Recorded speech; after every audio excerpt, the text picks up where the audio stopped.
Hello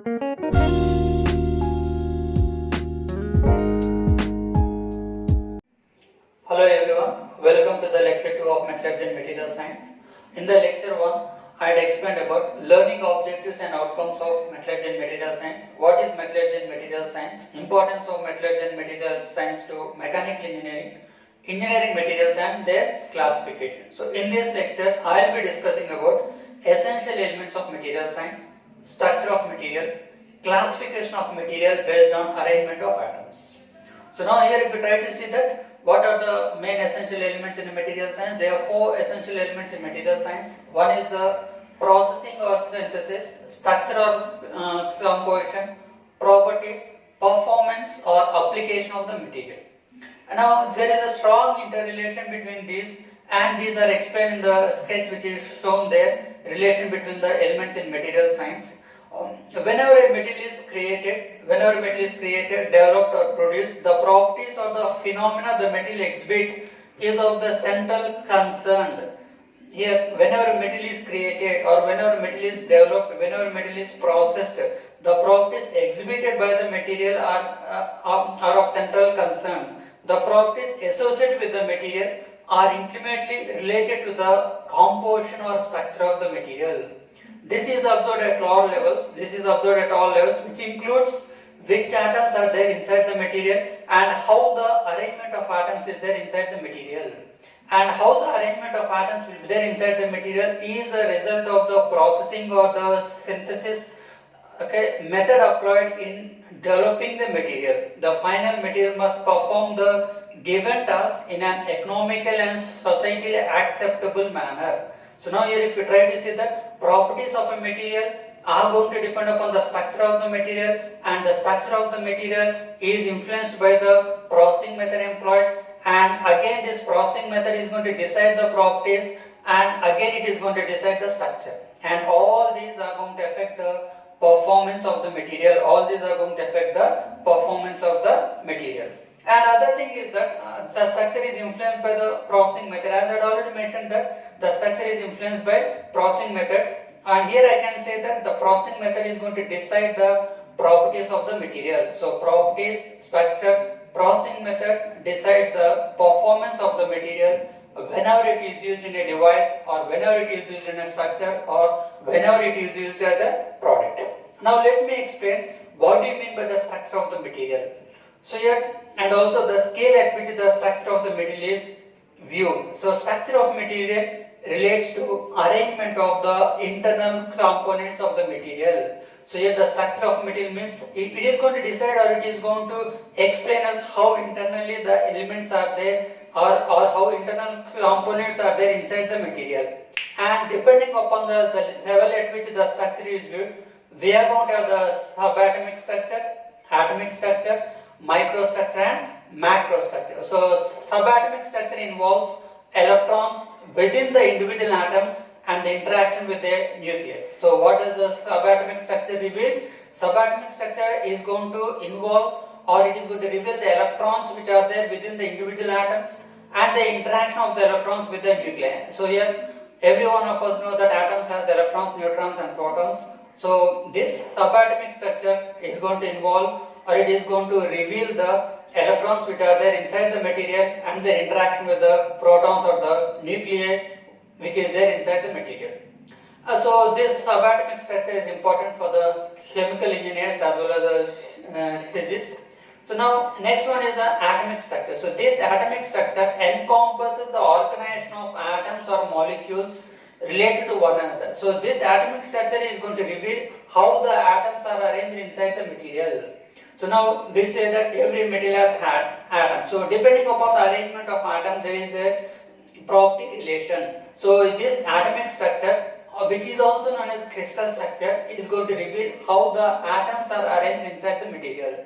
So next one is the microstructure. Microstructure is going to reveal a large group of atoms that are normally agglomerated together and usually revealed when observed under the microscope. So now here what do you mean by the microstructure? So it is the structure of the material which is which is observed under the microscope. So here microscope is a device which is used to observe the structure of the material. So here usually the structure of the material is not visible to the naked eye. So we need to magnify it. So in order to magnify it, we are going to have a device known as microstructure. So microstructure is nothing but whatever is the structure which is observed under the microscope, we name it as a microstructure. This microstructure reveals the grains and grain boundaries which are there inside the material. And next one is a macrostructure, the structure observed by the naked eye or under the low magnification, we name it as macrostructure. So now here I can say that the structure of the material can be subatomic structure, it can be the atomic structure, it can be the microstructure, or it can be the macrostructure. So now here if you try to see that in this slide, I had given a relation between the atoms, molecules, unit cell, crystal structure, grains and grain boundaries. So here this is the scale of level at which we are going to view the structure inside the material. So atoms and molecules are usually revealed under the subatomic structure, or these are studied with the help of the subatomic structure. Unit cell and crystal structure, these are studied with the help of the revealed by the atomic structure or the crystal structure, or these are studied with the help of the crystal structure. And grains which are there inside the material, these are revealed by the microstructure, and the material how it is going to absorb, how it is going to be, or how it is there is revealed under the macrostructure of the material. So now here, what is the importance of structure of the material? So material science, why the structure of material is important? Material scientists examine the structure of the material from atomic scale all the way to the macro scale. So he is going to examine how the atomic structure is there, and he is going to examine how the microstructure is there, and he is going to examine how the macrostructure is there in order to estimate the properties of material and in order to apply the material wherever it is required. So characterization is the way the material scientist examines the structure of the material. And other thing is that the properties of here, let me conclude, the properties of material depend largely to the extent on the structure of the material. The application of the material is going to depend upon the properties exhibited by the material. So for a mechanical engineer to choose a particular material among the available material, knowledge on the properties of material and its structural changes with the application of heat and pressure are important. The structural changes of material also lead to property change. So now here, whenever we try to use a material in a device, okay, as an example I can say that whenever I am going to use a material in an automobile engine, because whenever I own the engine or whenever the engine is started, the heat is going to evolve from the engine, and whatever is the material which I am going to use there, it should be able to withstand the heat of the material. So here the heat is also going to affect the properties of the material. It is going to alter the microstructure of the material, and the mechanical engineer should know what may be the effect of heat on the microstructure of the material and what may be the properties of the material after it is being get heated. And here the engine material which I am going to use need to withstand the heat which is evolved from the engine. And also other thing is that so usually whenever I try to use a material in a device, large amount of mechanical loads are going to apply on the material. These mechanical loads are also influence the properties of the material, or are also going to change the grain structure of the material. As an example, I can say that whenever we try to use a rolling process, rolling is an operation which is used to reduce the height of the workpiece material. So now what is happening is that because of application of load by the rolls on the workpiece material, there is going to change, or it is going to change the microstructure of the material, and hence the properties of the material are going to get changed. So not only we should be able to study the properties of the material, and also we should be able to study the effect of heat as well as the load on the properties of the material. So next one is here, let me explain here, as I had already mentioned that the arrangement of atoms, here atomic structure of the crystal structure is going to reveal the arrangement of atoms inside the material. Depending on arrangement of atoms, there is a change in properties of the material. As an example, you can see that carbon, it can exist in the form of diamond, and it can also exist in the form of graphite. Main difference is how the atoms are arranged. In the diamond, the atoms are arranged tetrahedrally. It is a rigid covalent bond which is difficult to break, and it is an electrical insulator. So here, because these atoms are arranged tetrahedrally in this diamond, it is going to be very hard material. It is going to be very hard material, and it is an electrical insulator. Whereas the graphite, if you try to see that carbon atoms are arranged in the form of layers which is going to be of hexagonal arrangement of atoms. It is soft, its layers can be separated easily, it is a good conductor of electricity. So here what I mean to say that carbon in both the materials, diamond and graphite, carbon is going to be there, but the main difference is how the arrangement of atoms. So this arrangement of atoms is going to decide the properties of material. Okay, this arrangement of atoms is going to decide the properties of material. Next one is atomic structure. Atomic structure deals with arrangement of atoms inside a material. Atomic structure means what? It is how the atoms are arranged inside the material, or in other words I can say that atomic structure deals with arrangement of atoms.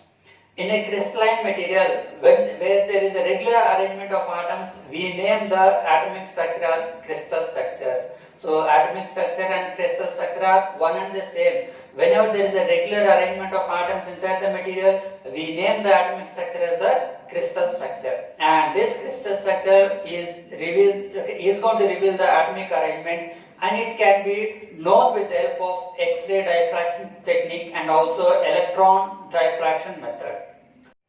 Next one is classification of material based on arrangement of atoms. Based on arrangement of atoms, we classify the metal as crystalline materials and amorphous materials. Here in this slide you can see the solid materials are classified as crystalline solids and amorphous solids. In the crystalline solids there is a regular arrangement of atoms, whereas in the amorphous solids there is a irregular arrangement of atoms. Okay, next one is the crystalline material. As I had already mentioned that in a crystalline material the arrangement of atoms is in an orderly or regular fashion. The atoms are arranged in a repeating pattern of three-dimensional network, which is also known as crystal lattice or crystal structure. And the smallest unit of crystal structure is known as unit cell. And other thing is that in a crystalline material, high intermolecular forces are going to exist. Because of this, these are going to have very high melting and boiling point. And other main important nature of the crystalline material is that the properties of the crystalline material, the physical properties of crystalline material vary from one direction to the other direction, and hence we name these as anisotropic materials. And most important property of the crystalline material is that all the crystalline material are going to have a definite melting point. So now here if you try to see that in this slide we can observe the cooling curve of a crystalline material, where above the melting point of the material we are going to have the metal in the form of liquid state. Below the melting point of the material we have the metal in the form of solid state. At the melting point of the material, which is indicated by AB horizontal line, we have the metal in the form of solid and liquid. So now here if you try to see that crystalline metals are going to have a definite melting point. Example, I can say that aluminium is going to have a melting point of 630 degrees centigrade. Above that temperature it is going to be in the liquid state. Below the temperature it is going to be in the solid state. And next one is amorphous materials. In the amorphous materials, the arrangement of atoms is irregular or random, and these materials are isotropic in nature, and as a result these have the same properties in all directions. Other thing is that these do not have definite melting point because of irregular cracking of atoms. The best example of a amorphous metal is a plastic, glass, rubber, etc.